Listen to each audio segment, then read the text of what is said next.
My parents had this motto: why pay good money for something we could make ourselves?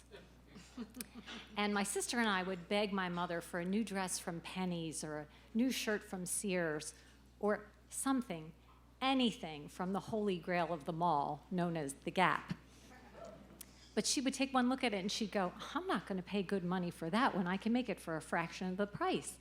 And so she would go home and she would create a knockoff of something that we'd seen at the mall.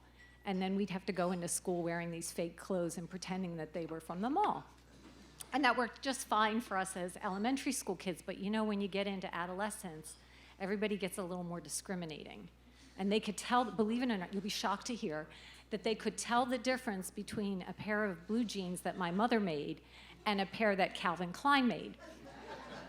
So let's just take a moment to remember the hellhole that's adolescence. You know, it's so dreadful that our parents come up with euphemisms to talk about what's happening to our bodies. They say things like sprouting and budding and blossoming.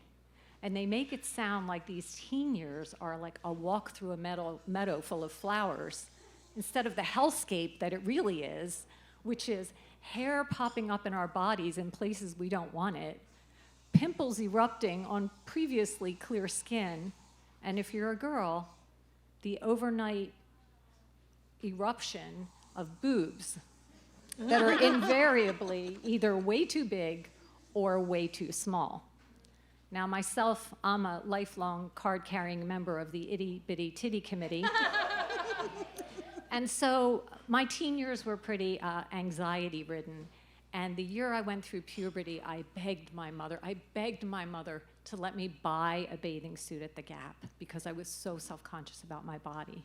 My mom took one look at this bathing suit at the Gap and she said, I'm not paying good money for this bathing suit that I could make myself. So she whips off this suit using this polyester double knit fabric that you could only find in the 1970s. I think it's been outlawed since then.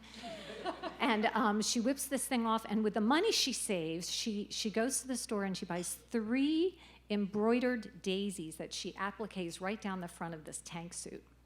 And she said, look, Karen, this bathing suit is bespoke. Now, I had never heard the word bespoke before, so I was like, what does that mean? And she says, oh, it means it's a one of a kind. People will see you in it, and they will remember it forever. Oh. So I put this tank suit on. You know, I'm awkward about my body. I put this bathing suit on. It's got the 3 daisies down the front, and I actually feel like I look pretty good in it. I'm pretty confident. We have the first hot day of the summer.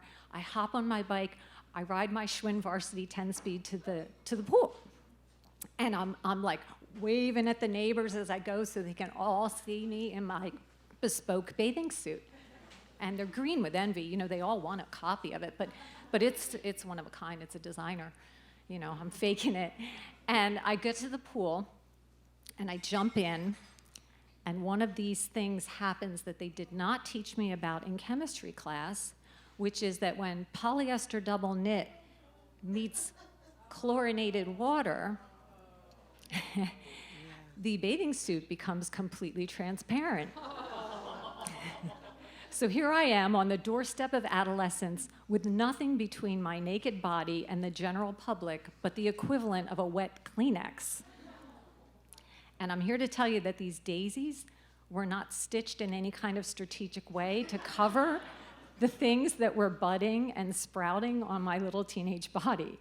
So this was like maximum humiliation, and I had no choice but to get out of the pool, naked to the world, hop on my little Schwinn Varsity bike, ride all the way home like a teenage Lady Godiva on a Schwinn, while all the neighbors stared at me with their mouths hanging open, looking at my bathing suit that they would never forget, as my mother predicted.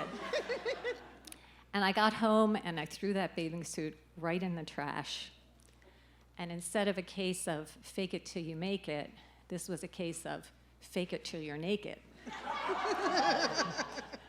And my mother and I never talked about it again. But the word is that the neighbors bespoke of it often. And that's the naked truth. Yeah. Make some noise for Karen, everybody. I'm the smoker.